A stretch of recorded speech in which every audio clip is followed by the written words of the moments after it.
Good morning student. आज का हमारा टॉपिक क्या है? Grouping of cell. ठीक है, पहले हम टू सेल से करते हैं। टू अनआइडेंटिकल सेल लेंगे, उसकी ग्रुपिंग करेंगे, इक्विवेलेंट रेजिस्टेंस निकालेंगे उसका और इक्विवेलेंट ईएमएफ निकालेंगे। ठीक है, सीरीज़ में, पैरेलल में। ठीक है, तो सबसे पहले हम करते हैं, टू सेल लेते हैं हम सीरीज़ में। Two cells in series. दो सेल हमने लिए हैं सीरीज़ के अंदर। ठीक है, ये इसके सर्किट डायग्राम बना देता हूँ मैं। ये देखिए, एक सेल हमने यहाँ लगाया, दूसरा सेल हमने यहाँ लगाया। ठीक है, सेल जो फर्स्ट है इसका जो ईएमएफ है वो है E1 और रेजिस्टेंस, इंटरनल रेजिस्टेंस इस सेल का R1। ठीक है, दूसरा सेल है इसका ईएमएफ है E2 और इंटरनल रेजिस्टेंस है R2। ठीक है, दो सेल की बात कर रहे हैं, सीरीज़ में कनेक्ट है दोनों सेल ये। ठीक है, अब ये देखिए, इस पॉइंट के अक्रॉस, इस पॉइंट के अक्रॉस, मतलब इस सेल के अक्रॉस पोटेंशियल डिफरेंस कितना होगा? ईएमएफ हमने निकाला है, इसको मैं पॉइंट ए बी डिनोट कर देता हूँ। ये पॉइंट हो गया हमारा ए, ये पॉइंट हो गया हमारा बी। ठीक है, वी ए बी कितना होगा हमारे पास? EMF of first cell minus में आई इंटू इंटरनल रेजिस्टेंस, जो पिछले क्लास में अपनी इक्वेशन आई थी, यही इक्वेशन आई थी। तो पोटेंशियल डिफरेंस फर्स्ट सेल के अक्रॉस हमने निकाल लिया, जिसको हम टर्मिनल पोटेंशियल बोलते हैं। वी ए बी जो टर्मिनल पोटेंशियल है वो किसके बराबर आया हमारा? EMF of first cell minus में आई करंट इंटू में रेजिस्टेंस ऑफ फर्स्ट सेल। ऐसी सेकंड सेल की बात करें तो ये पॉइंट बी सी कर लेता हूँ मैं। ये पॉइंट हमारा क्या हो गया? B C. तो potential difference across second cell, तो वी बी सी कितना?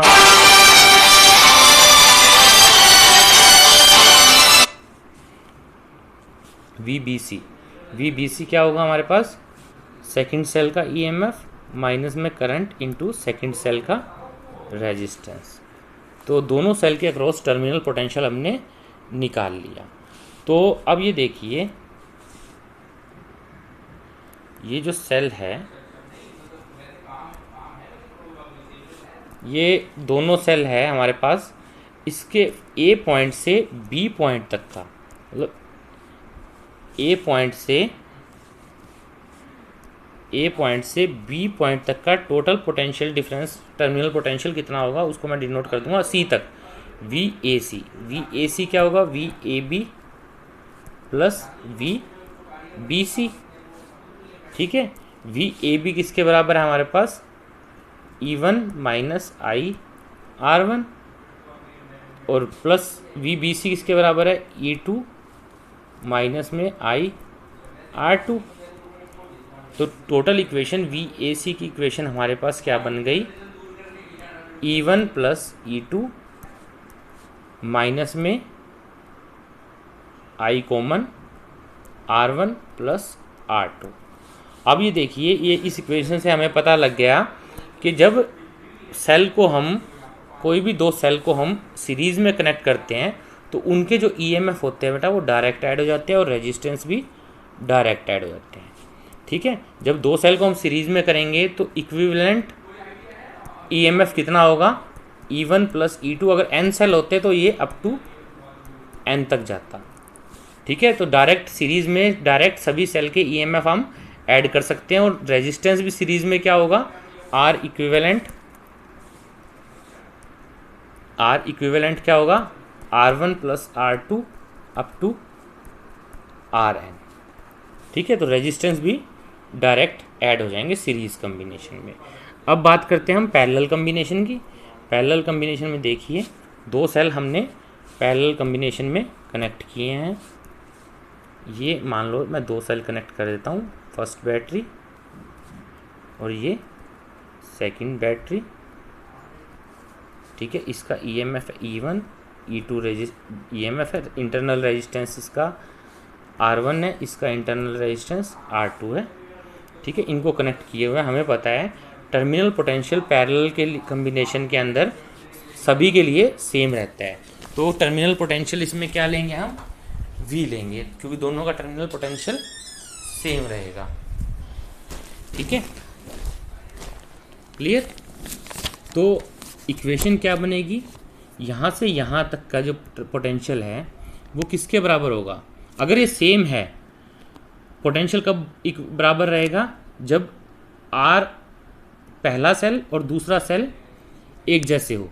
अगर दोनों सेल अनआइडेंटिकल है तो उस केस के अंदर हम क्या करेंगे, बी ए पॉइंट से लेके बी पॉइंट तक का पोटेंशियल फाइंड करेंगे। तो पोटेंशियल वी ए बी किसके बराबर होगा, देखिएगा, फर्स्ट सेल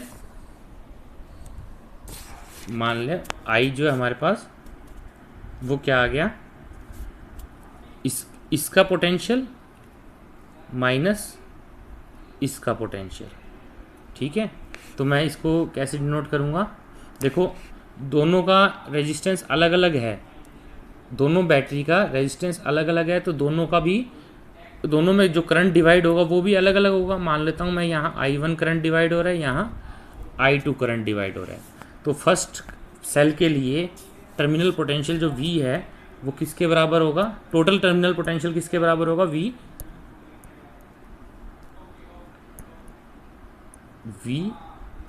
A, मतलब A मैं इसको डिनोट कर रहा हूँ, अब V1 कर दीजिए आप इसको मैंने V1 से डिनोट कर दिया, minus V2, V1 minus V2। ठीक है, तो V1, ये V1 हमारे पास किसके बराबर है, देखो पैरेलल में पोटेंशियल बराबर रहता है तो V1 और V2 बराबर होंगे, मतलब बराबर क्या हम इक्वेट कर सकते हैं, V1 किसके बराबर है हमारे पास, E1 माइनस I1 R1 के, और V2 हमारे पास किसके बराबर है, E2 माइनस I2 R2 के। ठीक है, बट पैरेलल में जो पोटेंशियल होता है वो हमारा सेम रहता है, करंट डिवाइड होते हैं। तो फर्स्ट इक्वेशन से हमने करंट I1 निकाल लिया, वो किसके बराबर आया, E1 माइनस V अपॉन में R1 के, और सेकंड इक्वेशन से हमने I2 निकाल लिया, वो किसके बराबर हुआ, E2 माइनस V अपॉन में R2 के। ठीक है, करंट हमें पता है किसी सर्किट के अंदर करंट क्या रहता है, जो टोटल करंट है वो किसका सम होगा, I1 प्लस I2 का। तो I हमारे पास किसके बराबर आ गया, E1 माइनस V अपॉन में R1 plus E2 minus V upon में R2 के, ठीक है, अपॉन में R2 के। तो यहाँ से जब हमने सोल्व किया इसको तो क्या आ गया, E1 bye R1 plus E2 bye R2 minus में V1 upon R1 plus 1 upon R2, ये इक्वेशन आ गई हमारे पास करंट की। ठीक है, इसमें देखिए इक्विवेलेंट जो रेजिस्टेंस है, इक्विवेलेंट EMF जो है, सीरीज़ में हमने क्या किया था, डायरेक्ट दोनों की EMF को हम डायरेक्ट ऐड कर देते हैं, बट इसमें दोनों की EMF डायरेक्ट ऐड नहीं होगी। वो किस तरह से ऐड होगा, V किसके बराबर आया, इसको जब हमने सोल्व किया तो V हमारे पास किसके बराबर आया, V की वैल्यू निकालनी है हमने, V आ गया हमारे पास E1 R2 plus E2 R1 upon में R1 प्लस R2 माइनस में I R1 R2, इसको मैं नीचे लिख देता हूँ, माइनस में I R1 R2 अपॉन में R1 प्लस R2। ठीक है, तो V इसमें EMF E इक्विवेलेंट हमारे पास किसके बराबर आ गया, E equivalent E1 R2 plus E2 R1 upon में R1 प्लस R2। देखो पैरेलल कम्बिनेशन में इक्विवेलेंट रेजिस्टेंस है वो इस फॉर्मूले से निकाला जाएगा, और इक्विवेलेंट रेजिस्टेंस है वो कैसे निकाला जाएगा, R1 R2 बाय में R1 प्लस में R2। तो पैरेलल में इक्विवेलेंट रेजिस्टेंस का फॉर्मूला क्या हुआ, R1 R2 अपॉन में R1 प्लस R2, और इक्विवेलेंट EMF का फॉर्मूला क्या हुआ, E1 R2 plus E2 R1 upon में R1 प्लस R2।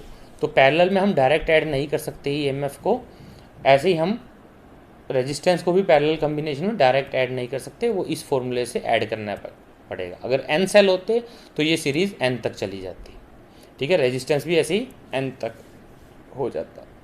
ठीक है, थैंक यू स्टूडेंट्स, क्लास को यहीं एंड करते हैं।